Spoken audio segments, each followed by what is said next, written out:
katika kuwahoji wamebainisha kwamba walitembea kwa miguu kutoka nchini kwao hadi Nairobi.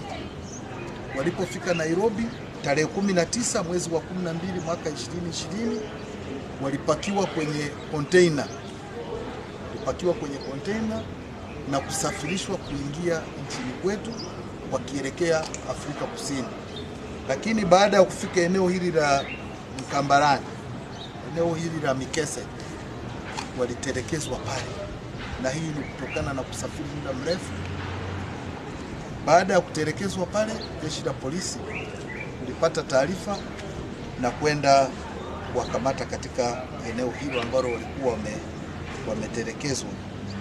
Kwa hiyo niseme tu hawa raia tunawashikilia, lakini nia kubwa ya kwenda Afrika Kusini, wanasema kwamba walikuwa wanakwenda kutafuta kazi, kutafuta maisha kutokana na hali ngumu ya kiuchumi.